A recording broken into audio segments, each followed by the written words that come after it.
गोटे restaurant jar खाଇବା बहुत famous थिला। खाଇବା भल अच्छी तो सकाल सकाल गहल भी लगुला, बहुत भिड़ भी रोला। से भिड़ भितर गोटे लोक आसिक खाईदे कि पैसा न देकी पलैब, बिना पैसा देकी पलैब। गोटे लोक जी 3 ରୁ 4 दिन हम से सब नोटिस करूला, से रही पारानी सीधा होटेल मालिक पाक गला कि कहला कि भाई गोटे लोक आस तुमको खाईदे कि चून लगे देकी पड़ुची। से कहला भाई ये कौन हो गोटे लोक आस फ्री में खाईदे कि फ्री रे खाईदे कि पड़ुची। रेस्टोरेंट मालिक कहले कि एमती कहवा लोक तुम प्रथम नुह, आगुरी मत बहुत किसी लोक एमती कहले। प्रथम थर मुझे जो जानी से लोकर पिछा कली, पिछा करके गली से लोकर पछरे पछरे गली, देखिली से पाखरे भिक मागुची, भिक्षावृत्ति करुच्ची।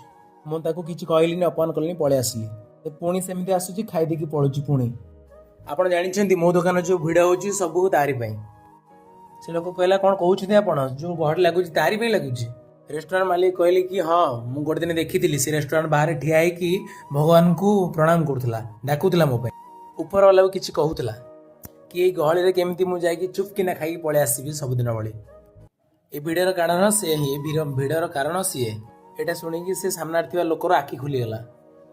भाई केवे जीवन में तुमको जब लगे कि सबकि आपण आपण द्वारा होमती ना, केवे केवे आउ जनकर आउ जने दुआ करिथिबा भगवान पाखरे डाकिथिबा सेमिति किछि आपण ऊपर होता है कि भाई समस्त